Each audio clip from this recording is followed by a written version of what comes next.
স্বাগত সবাইকে। আজকের এই প্রেজেন্টেশনে আমরা আলোচনা করব কায়িক ভাষা দক্ষতা অর্জনের মাধ্যমে কিভাবে কার্যকরী বক্তব্য প্রদান করা যায়। আমি আপনাদের দেখাবো কায়িক ভাষার বিভিন্ন অভাষিক দিক ব্যবহার করে কিভাবে যোগাযোগের গুণগত মান উন্নত করা যায়, আত্মবিশ্বাস বাড়ানো যায় এবং দর্শকদের আরও বেশি করে যুক্ত রাখা যায়। চলুন শুরু করি এবং আমাদের ভাষা দক্ষতা আরও উন্নত করি।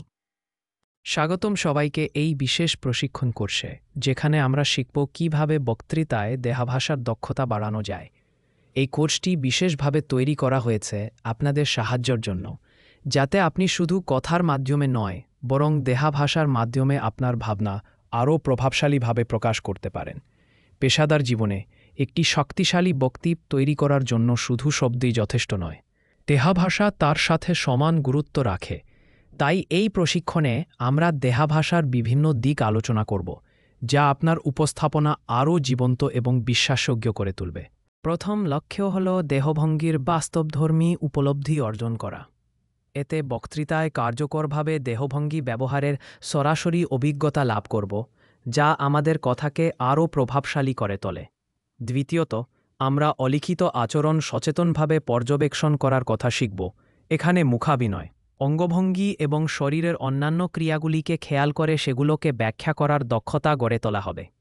তৃতীয় লক্ষ্য হল অলিখিত যোগাযোগের উন্নয়ন করা, অর্থাৎ আমাদের সংকেত ব্যবহারের ক্ষমতা বাড়িয়ে নিজের কথার প্রভাব এবং ধারণাকে আরও শক্তিশালী করে তোলা।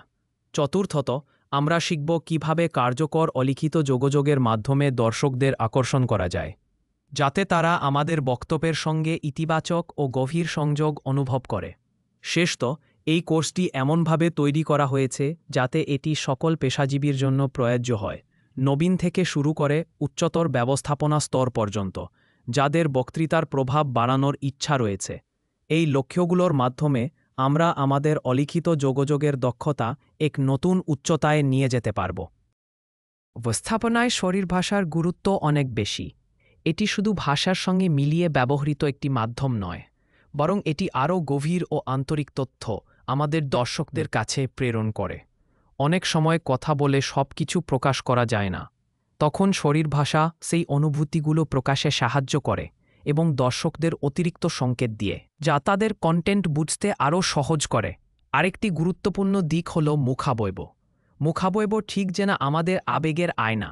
আপনার মুখের অভিব্যক্তি আপনার উপস্থাপনার মূল অনুভূতিগুলো দর্শকের কাছে পৌঁছে দিয়ে। এটি দর্শকদের কাছে আপনার বিনিয়োগ এবং আন্তরিকতা দৃশ্যমান প্রমাণ হিসেবে কাজ করে, যা তাদের আপনার কথায় বিশ্বাসযোগ্যতা বাড়ায়। তাই সফল উপস্থাপনার জন্য শরীর ভাষা এবং মুখাবয়বের যথাযথ ব্যবহার অপরিহার্য। দেহভঙ্গিমা আপনার বক্তৃতার প্রভাব বৃদ্ধিতে খুবই গুরুত্বপূর্ণ একটি উপাদান। প্রথমত, আপনার আত্মবিশ্বাস এবং পেশাদারিত্বের প্রকাশ দেহভঙ্গিমার মাধ্যমে ঘটে। যখন আপনি দৃঢ়পদে দাঁড়িয়ে থাকবেন, তখন শ্রোতারা আপনাকে বেশি বিশ্বাসযোগ্য এবং প্রভাবশালী হিসেবে দেখবে। তাই দেহভঙ্গিমা আপনার ব্যক্তিত্বের একটি শক্তিশালী ভঙ্গি হিসেবে কাজ করে। দ্বিতীয়ত, সোজা দাঁড়িয়ে থাকা অনেক কিছু বলে দেয়। কাঁধ সামান্য উঁচু রেখে এবং ছাতি খুলে রাখার মাধ্যমে আপনি একটি ইতিবাচক এবং বন্ধুপ্রতিম মনোভাব প্রকাশ করতে পারেন। এটি আপনার সংযোগকে খোলামেলা করে এবং শ্রোতাদের মধ্যে ভালো গ্রহণযোগ্যতা তৈরি করে। অবশেষে, নেতিবাচক ধারণা থেকে নিজেকে দূরে রাখতে হবে। উদাহরণস্বরূপ, কোঁচকে থাকা বা অতিরিক্ত ঝুঁকে পড়া শ্রোতাদের কাছে উদ্বেগ বা অপর্যাপ্ত প্রস্তুতির সংকেত দিতে পারে, যা আপনার বক্তৃত্বের উপর নেতিবাচক প্রভাব ফেলে। তাই সচেতনভাবে সঠিক দেহভঙ্গিমা বজায় রাখা অত্যন্ত জরুরি। হাত আমাদের বক্তৃতায় অঙ্গভঙ্গির সবচেয়ে প্রভাবশালী উপাদানগুলোর একটি। এটি আমাদের কথাকে আরও শক্তিশালী এবং প্রভাবশালী করতে সাহায্য করে। পরিষ্কার এবং সুচারু অঙ্গভঙ্গি ব্যবহার করলে আমাদের বক্তৃতার প্রাণ বাড়ে এবং শ্রোতারা সহজেই মূল পয়েন্টগুলোর সঙ্গে সংযোগ স্থাপন করতে পারে। তবে এলোমেলো বা নার্ভাস অঙ্গভঙ্গি আমাদের মনোযোগকে বিভ্রান্ত করে এবং আমাদের বার্তার প্রভাবকে ক্ষতিগ্রস্ত করে। তাই এগুলো থেকে দূরে থাকা দরকার। অঙ্গভঙ্গির বিভিন্ন কাজ আছে, যেমন বিস্তৃত হাত ব্যবহার করলে সেটা সততা এবং খোলামেলা ভাবকে প্রকাশ করে, আর শক্ত মুঠো বন্ধ করলে কনফিডেন্সের পরিবর্তে অবিশ্বাস বা কঠোরতা বোঝাতে পারে। তাই হাতের ব্যবহার সতর্কতার সঙ্গে করতে হবে, যাতে আমাদের বক্তৃত্বের আরও বিশ্বাসযোগ্য এবং প্রাঞ্জল হয়। অঙ্গভঙ্গি আমাদের শারীরিক ভাষার একটি গুরুত্বপূর্ণ অংশ, যা শুধু আমাদের ভাবনা প্রকাশ করে না, বরং বার্তাটিকে আরও পরিষ্কার এবং শক্তিশালী করে তোলে। যখন আমাদের হাতের চলন বা মুখভঙ্গি ইচ্ছাকৃতভাবে ব্যবহার করি, তখন তা সৈন্যদের কাছে আমাদের কথার গুরুত্ব এবং অনুভূতি পৌঁছে দেয়। এমনকি অঙ্গভঙ্গি সঠিক মাত্রায় থাকলে আমাদের উপস্থাপনায় প্রাণ এবং স্পষ্টতা যোগ হয়, যা প্রকার সবার মনোযোগ আকর্ষণে সাহায্য করে। তাই অঙ্গভঙ্গিকে সচেতনভাবে ব্যবহারের মাধ্যমে আমরা আমাদের বার্তাকে আরও বেশি প্রভাবশালী করে তুলতে পারি। মুখাবয়ব হল আমাদের শরীরের সবচেয়ে শক্তিশালী অমৌখিক যোগাযোগের উপাদানগুলোর একটি। এটি আমাদের অনুভূতিগুলোকে সত্য ও কার্যকরভাবে প্রকাশ করার সক্ষমতা দেয়, যা কথার তুলনায় অনেক বেশি প্রভাব বিস্তার করে। যখন আমরা আমাদের মুখাবয়ব দিয়ে সঠিক অর্থ প্রকাশ করি, তখন মানুষ আমাদের কথার সাথে আরও গভীরভাবে যোগাযোগ করতে পারে। আরেকটি গুরুত্বপূর্ণ দিক হল আন্তরিক হাসির প্রভাব। একটি সত্যিকারের হাসি সুন্দরভাবে বন্ধুত্বপূর্ণ এবং বিশ্বাসযোগ্য পরিবেশ তৈরি করে। এর ফলে আমাদের শ্রোতারা আমাদের কথাকে ইতিবাচকভাবে গ্রহণ করতে আগ্রহী হয় এবং তাদের মধ্যে আমাদের প্রতি বিশ্বাস জন্মায়। তাই মুখাবয়বের এই দুটি দিকেই ব্যক্তিগত এবং পেশাদার জীবনে খুবই গুরুত্বপূর্ণ। চোখের যোগাযোগ আমাদের ভাষণে একটি অত্যন্ত গুরুত্বপূর্ণ ভূমিকা পালন করে। এটি শুধু বিশ্বাস গড়ে তোলে না, পাশাপাশি শ্রোতাদের মনোযোগ আকর্ষণ করতে সাহায্য করে। বড় মিটিংয়ে হলে সমতুল্য চোখের বিন্যাস বজায় রাখা খুব জরুরি, কারণ এতে ব্যক্তিগত আলাপচারিতার অনুভূতি তৈরি হয়, যা আপনার বিশ্বাসযোগ্যতা বাড়ায় এবং শ্রোতাদের সঙ্গে আপনার সংযোগ আরও ঘনিষ্ঠ করে তোলে। অন্যদিকে দীর্ঘ সময় ধরে তীক্ষ্ণ দৃষ্টিতে থাকা থেকে বিরত থাকা উচিত, কারণ এটি অস্বস্তি এবং নার্ভাসনেসের কারণ হতে পারে। তাছাড়া চোখ দ্রুত ফ্লোর বা সিলিংয়ের দিকে সরানোও এড়াতে হবে, কারণ এতে বিভ্রান্তি প্রকাশ পায় এবং শ্রোতারা সেল সংযোগ হারাতে পারে। মঞ্চে যে কোনো স্থানে বসা ব্যক্তিদের সবাইকে নিয়মিত চোখে চোখ রেখে অন্তর্ভুক্তির অনুভূতি দেওয়াও অতি গুরুত্বপূর্ণ।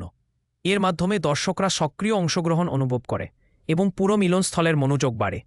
সবশেষে সঠিক সময়ে এবং বারবার চোখের যোগাযোগ রক্ষা করা এক্ষেত্রে সবচেয়ে কার্যকর উপায়, যা ভাষণের ব্যক্তিগত এবং ফলপ্রসূ অংশগ্রহণ নিশ্চিত করে।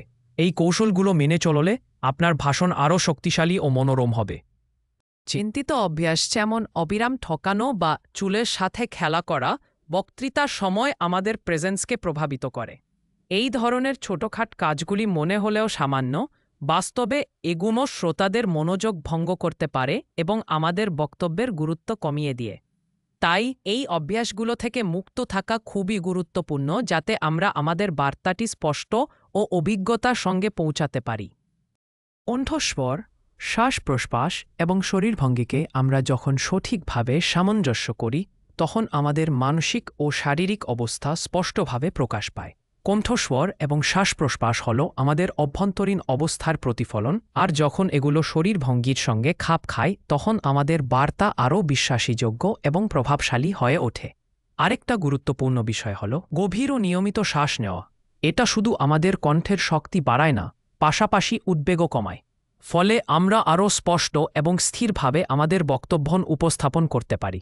তাই শ্বাস প্রশ্বাসের নিয়ন্ত্রণ আমাদের বক্তব্যের গুণগত মানের উন্নতিতে সহায়ক। এই তিনটির সমন্বয় আমাদের যোগাযোগকে আরও শক্তিশালী করে তোলে। আমরা যখন আমাদের দর্শকদের সামনে কথা বলি, তখন তাদের সাংস্কৃতিক এবং সামাজিক বৈশিষ্ট্যগুলো মাথায় রাখা খুবই গুরুত্বপূর্ণ।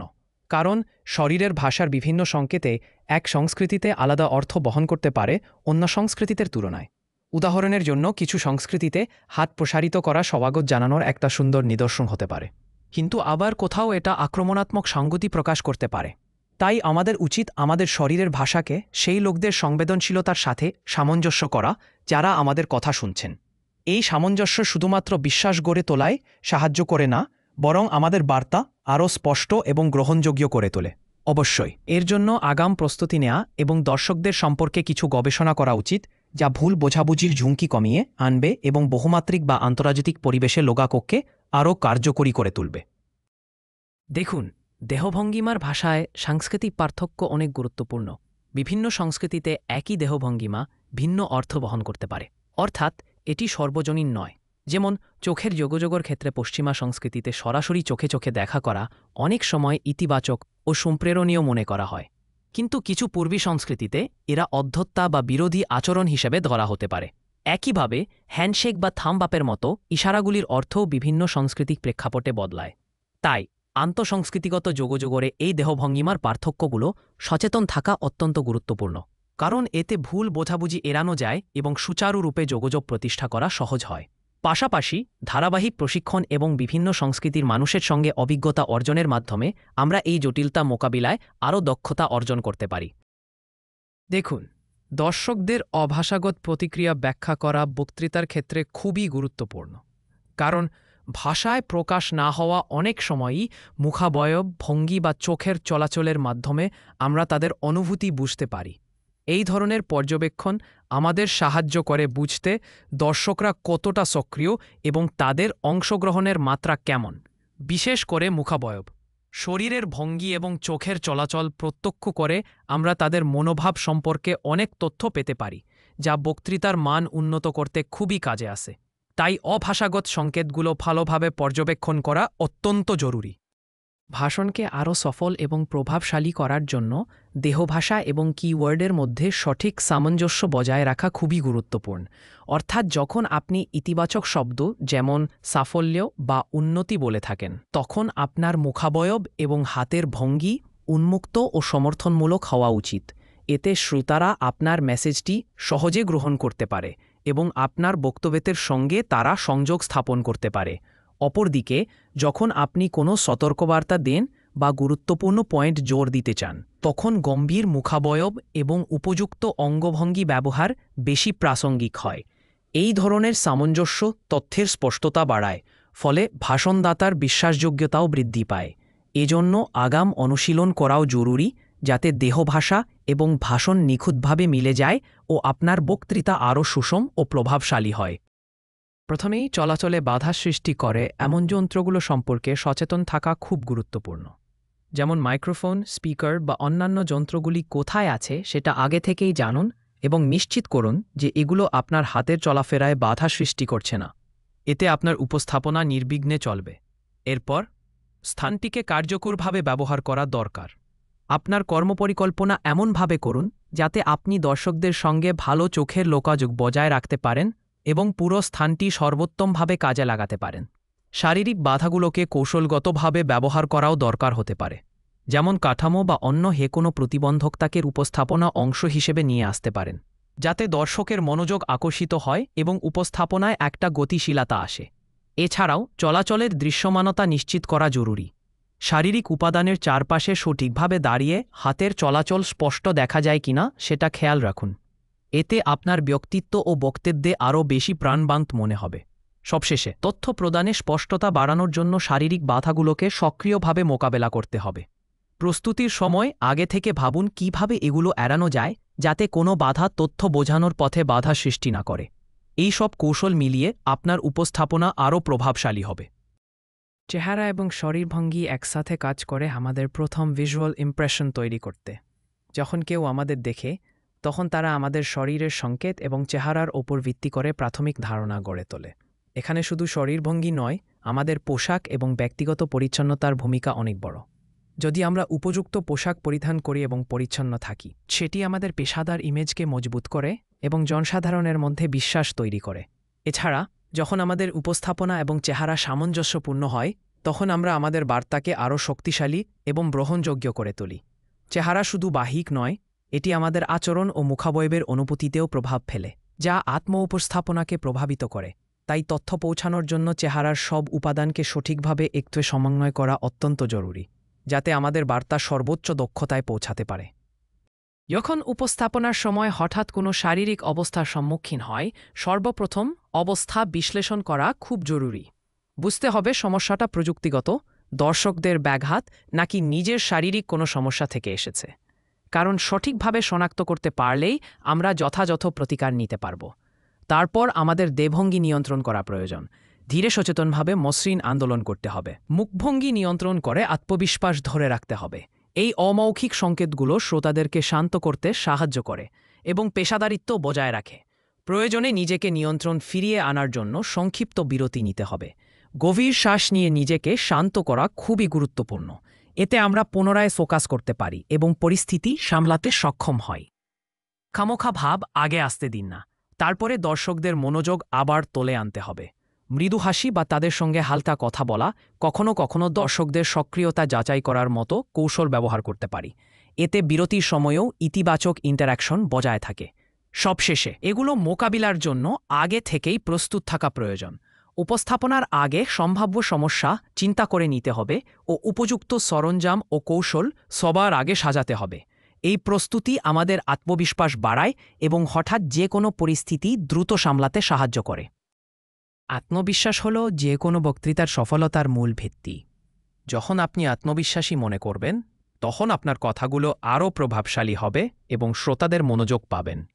এখন দেহভঙ্গি এমন একটি হাতিয়ার যা দিয়ে আপনি অনায়াসেই এই আত্মবিশ্বাস প্রকাশ করতে পারেন। এমনকি আপনার মনে যদি কিছুটা উদ্বেগ থাকে, সঠিক দেহভঙ্গি ব্যবহার করে সেটাকে দেখাতে পারবেন না। তাই শরীরকে সোজা রাখুন। আপনার হাত আঙ্গুল খোলা রাখা উচিত যাতে আপনি উন্মুক্ত ও বিশ্বাসযোগ্য মনে হন। এবং সবচেয়ে গুরুত্বপূর্ণ হল চোখের লোকযোগ বজায় রাখা। এতে আপনার শ্রোতারা আপনার প্রতি বিশ্বাসী হয় এবং আপনার কথায় তাদের মনোযোগ বাড়ে। এই সহজ কিন্তু শক্তিশালী দেহভঙ্গি অনুশীলন করলে আপনি একজন আত্মবিশ্বাসী বক্তা হয়ে উঠবেন। দর্শকদের সাথে আমাদের যোগাযোগ শুধুমাত্র কথার মাধ্যমে সীমাবদ্ধ নয়, বরং অমৌখিক সংকেতের একটি বিশাল ভূমিকা রয়েছে। যেমন সক্রিয় শোনা দেখানো খুবই গুরুত্বপূর্ণ। যখন আমরা সামান্য এগিয়ে ঝুঁকি কিংবা মাথা নাড়াই, তা দেখায় আমরা তাদের প্রতি মনোযোগী এবং আগ্রহী। আরেকটি গুরুত্বপূর্ণ দিক হল গ্রহণযোগ্য অঙ্গভঙ্গির ব্যবহার। হাসি বা হালকা হাত নাড়া যেমন স্বাগত জানায়, তেমনই সঠিক ভঙ্গিমা সম্পর্ককে আরও মজবুত করে। এই ধরনের অমৌখিক সংকেতগুলো ধারাবাহিক যোগাযোগ ও বিশ্বাস গড়ে তোলে, যা শেষমেশ দর্শকের মধ্যে ইতিবাচক অংশগ্রহণ এবং সহযোগিতা বৃদ্ধি করে। ভঙ্গি এবং দেহের গতি আমাদের চাপ মোকাবেলায় খুব গুরুত্বপূর্ণ ভূমিকা পালন করে। প্রথমত, স্থিতিশীল ভঙ্গি বজায় রাখা এবং দেহের গতিকে সচেতনভাবে সামঞ্জস্য করাটা বড় জনসমক্ষে বক্তৃতার সময় আমাদের চাপ কমাতে অনেক সাহায্য করে। এটি আমাদের আত্মবিশ্বাস প্রদর্শনে সাহায্য করে এবং দর্শকদের দিকে ইতিবাচক প্রভাব ফেলে। এছাড়াও ভঙ্গি যদি আত্মবিশ্বাসের সঙ্গে সামঞ্জস্যপূর্ণ হয়, তাহলে এটি উদ্বেগ কমাতে এবং আমাদের নিয়ন্ত্রণের অনুভূতি বাড়াতে পারে। যখন আমরা নিজের দেহের ভাষা স্বচ্ছন্দ এবং বিশ্বাসযোগ্য রাখি, তখন সেই আত্মবিশ্বাস প্রাকৃতিকভাবে প্রকাশ পায়। দেহের হাতের ব্যবহারও গুরুত্বপূর্ণ একটি অংশ। সচেতনভাবে হাত ব্যবহার করলে আমাদের মনোযোগ পরিচালনা করা সহজ হয় এবং এটি উত্তেজনা কমাতে সাহায্য করে।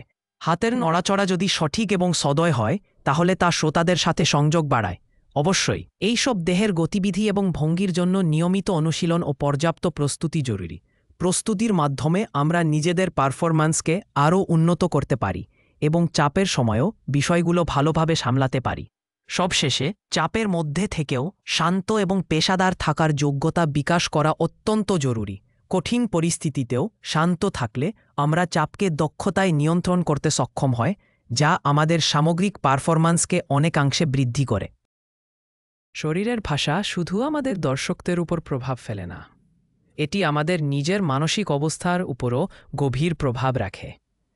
যখন আমরা শক্তিশালী এবং আত্মবিশ্বাসী ভঙ্গি যেমন বুক ফাঁকা করে দাঁড়ানো বা হাত উন্মুক্ত রাখা ব্যবহার করি, তখন আমাদের মস্তিষ্ক ইতিবাচক সংকেত পায়।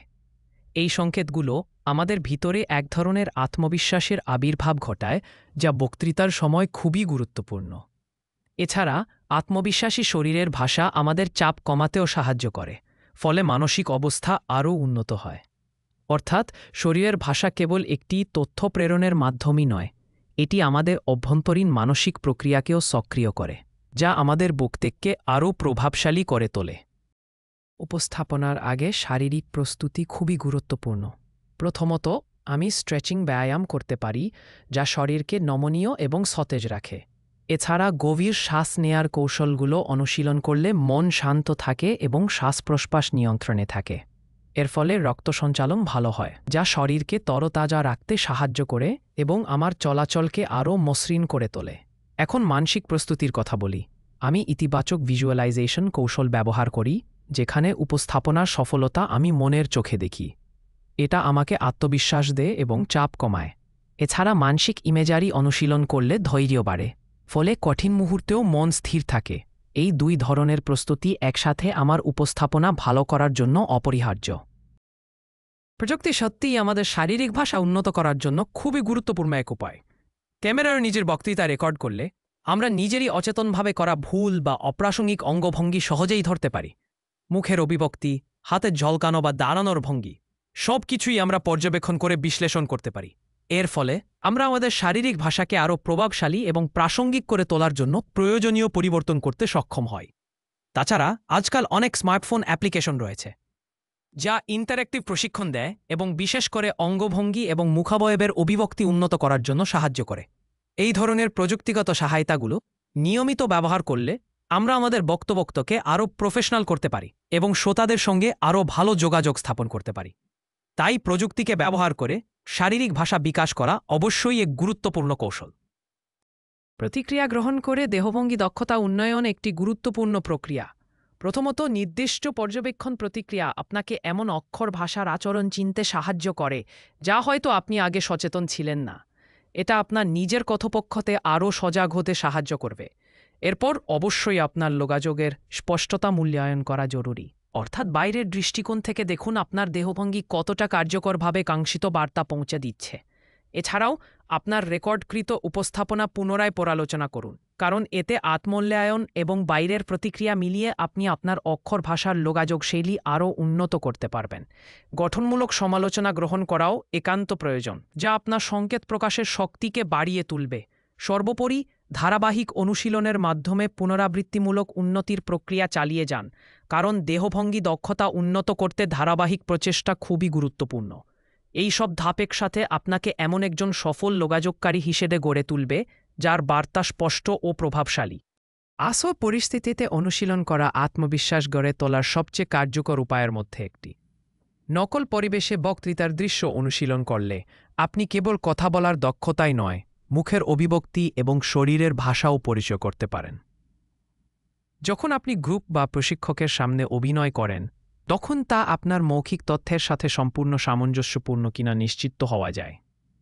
এছাড়া সহকর্মী এবং পেশাদারদের থেকে প্রাপ্ত প্রতিক্রিয়া আপনাকে নতুন দৃষ্টিভঙ্গি দিতে সাহায্য করে, যা আপনার মঞ্চীয় উপস্থিতি আরও উন্নত করে। এই ধারাবাহিক অনুশীলন উদ্বেগ কমায় এবং জনসম্মুখে অভিজ্ঞতা বাড়ায়। ফলে আপনি যখন আসল শ্রোতার সামনে দাঁড়াবেন, তখন আরও বেশি আত্মবিশ্বাসী ও শান্ত থাকবেন। তাই বাস্তব পরিস্থিতির মাধ্যমে নিজেকে প্রস্তুত করাই সবচেয়ে গুরুত্বপূর্ণ। প্রতিটি ব্যক্তি তার শরীরের ভাষার মাধ্যমে আলাদা ধরনের অভিব্যক্তি প্রকাশ করে, যা আমাদের যোগাযোগের ধরনেও বৈচিত্র্য সৃষ্টি করে। কেউ হয়তো খুব স্পষ্ট অঙ্গভঙ্গির মাধ্যমে তার উৎসাহ দেখায়, আবার কারও যোগাযোগের শৈলী হয়তো আরও সূক্ষ্ম এবং অভ্যন্তরীণ হতে পারে। এই ধরনের পার্থক্যগুলো বোঝা খুবই জরুরি, কারণ এটি আমাদের বক্তৃতা বা যোগাযোগের কৌশলকে ভিন্ন ধরনের দর্শকের জন্য সামঞ্জস্য করতে সাহায্য করে। এছাড়া ব্যক্তিগত যোগাযোগের পছন্দগুলো বুঝে আমরা অমূলক সংকেত পরিবর্তন করে আমাদের তথ্য সঠিকভাবে পৌঁছে দিতে পারি। ফলে নমনীয়ভাবে যোগাযোগের শৈলী প্রয়োগ করলে তা তথ্য গ্রহণযোগ্যতা বাড়ায় এবং দলগত অংশগ্রহণকে উৎসাহিত করে। এটা হচ্ছে শরীরের ইন্টারঅ্যাকশনে ব্যক্তিগত পার্থক্যগুলো দক্ষতার সঙ্গে পরিচালনার মূল চাবিকাঠি। বক্তৃতায় নীরবতা আসলে একটি শক্তিশালী হাতিয়ার, যেটা আমরা কৌশলগতভাবে ব্যবহার করতে পারি শ্রোতাদের মনোযোগ কেন্দ্রীভূত করার জন্য বা তাদের তথ্যগুলি বুঝে নেওয়ার সুযোগ দেওয়ার জন্য। যখন আমরা নীরব থাকি, তখন আমাদের দেহ ভাষা, যেমন গুরুত্ব সহকারে মুখভঙ্গি, ধীর এবং সুনিপুণ হাতের ইশারা অথবা শান্তিপূর্ণ ভঙ্গি, সেই বার্তাকে আরও স্পষ্ট ও শক্তিশালী করে তোলে। সঠিক সময় নীরব থাকা এবং নিয়ন্ত্রিত অবাচক সংকেত ব্যবহার করলে আমরা শুধু কথাবার্তার ধারাবাহিকতা ভাঙি না, বরং একটা প্রভাবশালী উপস্থিতি তৈরি করতে পারি। তাই ইচ্ছামতো নীরবতা রাখা এবং দেহ ভাষার নিয়ন্ত্রণ অনুশীলন করা হলে বক্তৃতার স্পষ্টতা ও প্রভাব অনেক গুণ বেড়ে যায়। ভিজুয়াল সহায়ক ব্যবহারের মাধ্যমে আমাদের শারীরিক ভাষায় বেশ কয়েক ধরনের প্রভাব দেখা যায়। প্রথমত, স্লাইড, হোয়াইটবোর্ড বা বিভিন্ন ইলেকট্রনিক ডিভাইস ব্যবহার করার সময় আমাদের শরীরের আন্দোলন এবং দর্শকদের সাথে যোগাযোগে প্রভাব পড়ে। তাই আমাদের শরীরের ভাষা যেন এই ভিজুয়াল উপকরণগুলোর সঙ্গে সামঞ্জস্য থাকে, তা খুবই জরুরি। দ্বিতীয়ত, হাতের সংকেত ও অন্যান্য শারীরিক সংকেতগুলোকে ভিজুয়াল সহায়কের সঙ্গে সমন্বিত রাখলে দর্শকের মনোযোগ বিচলিত হয় না, বরং আরও কেন্দ্রীভূত হয়। আরও গুরুত্বপূর্ণ, এই সমস্ত উপকরণগুলো দক্ষতার সঙ্গে ব্যবহার করলে প্রেজেন্টেশন অনেক মসৃণ এবং প্রভাবশালী হয়ে ওঠে। সবশেষে আমাদের শারীরিক ভাষা সচেতনভাবে ব্যবহার করে দর্শকদের মনোযোগ গুরুত্বপূর্ণ তথ্যের দিকে টেনে আনতে পারি, যা অংশগ্রহণ বাড়ায় এবং পুরো প্রেজেন্টেশনের মানকে উন্নত করে। প্রথমেই বলে নিতে চাই, ক্লান্তির লক্ষণগুলো চিনে নেওয়া খুবই গুরুত্বপূর্ণ। যখন আমাদের শ্বাস দ্রুত হয়ে যায়, পেশিতে টান অনুভব করি কিংবা মনোযোগ হারাতে শুরু করি, তখন বুঝতে হবে শরীর এবং মন অতিরিক্ত ক্লান্ত হয়ে পড়েছে। এই সংকেতগুলো পরিচিত থাকলে আমরা ক্লান্তি ভালোভাবে নিয়ন্ত্রণ করতে পারি। শ্বাস নিয়ন্ত্রণ এই ক্ষেত্রে বিশেষ ভূমিকা পালন করে। নিয়মিত এবং গভীর শ্বাস নেওয়া শরীরকে শান্ত রাখে এবং ক্লান্তি কমাতে সাহায্য করে। পাশাপাশি আমাদের ভঙ্গিমাও ভারসাম্যপূর্ণ রাখা প্রয়োজন, কারণ একটি সুশৃঙ্খল অবস্থান শারীরিক ক্লান্তির নেতিবাচক প্রভাব কমায়। দীর্ঘ উপস্থাপনার মাঝে বিরতি নেওয়া জরুরি। ছোট ছোট বিরতি আমাদের শারীরিক এবং মানসিক শক্তি পুনরুদ্ধারে সাহায্য করে, যার ফলে মনোযোগ ধরে রাখতে সুবিধা হয়। এর পাশাপাশি উপস্থাপনার সময়ে গতিশীল এবং আকর্ষণীয় দেহভাষা বজায় রাখা দরকার। এমনকি ক্লান্ত অবস্থাতেও শক্তিশালী দেহভাষা আত্মবিশ্বাস এবং প্রেজেন্স বাড়ায়, যা শ্রোতাদের মনোযোগ ধরে রাখতে সাহায্য করে। সবশেষে সচেতনভাবে শারীরিক ও মানসিক চাপ মোকাবেলায় মনোযোগ দেওয়াই উপস্থাপনার মান বজায় রাখার মূল চাবিকাঠি। সঠিক কৌশল ব্যবহার করলে এই চ্যালেঞ্জগুলো সহজেই মোকাবেলা করা সম্ভব হয়। তাই ক্লান্তি এবং অবস্থাদের বিরুদ্ধে প্রতিরোধ গড়ে তোলা সবসময় প্রয়োজন। এই কেস স্টাডিতে আমরা মাইক্রোসফটের কার্যকর অশব্দ যোগাযোগ কৌশল নিয়ে আলোচনা করছি। বার্ষিক ডেভেলপার সম্মেলনের সময় মাইক্রোসফটের সচেতন দেহভঙ্গি ব্যবহার করে তাদের জটিল দর্শকদের সঙ্গে একটি শক্তিশালী সংযোগ স্থাপন করতে সক্ষম হয়। বিশেষ করে চোখের যোগাযোগ এবং উন্মুক্ত অভিব্যক্তির মাধ্যমে তারা দর্শকদের সম্পৃক্ততা প্রায় 30% বৃদ্ধি করতে পেরেছে। তাদের বক্তাদের জন্য বিশেষ প্রশিক্ষণও প্রদান করা হয়েছিল, যেখানে তারা সঠিক অঙ্গভঙ্গি ব্যবহার করে প্রযুক্তিগত বিষয়গুলোকে সহজে এবং কার্যকরভাবে উপস্থাপন করা শিখেছে। এটি দর্শকদের মধ্যে জটিল প্রযুক্তিগত বিষয় বুঝতে সাহায্য করেছে এবং সচেতন অশব্দ সংকেতের গুরুত্বকে স্পষ্টভাবে তুলে ধরেছে। শেষে একটি আইনি বিজ্ঞপ্তি আছে যা বলছে এই তথ্য শুধুমাত্র প্রশিক্ষণের উদ্দেশ্যে ব্যবহার করা হবে এবং মাইক্রোসফটের প্রয়োগের পর কোনো ফলাফলের জন্য দায়ী থাকবে না। মোটো কথা, মাইক্রোসফটের এই উদাহরণটি আমাদের শেখায় কিভাবে সচেতন অশব্দ সংকেত এবং দেহভঙ্গি প্রযুক্তিগত বিষয় বর্ণনায় গুরুত্বপূর্ণ ভূমিকা রাখতে পারে।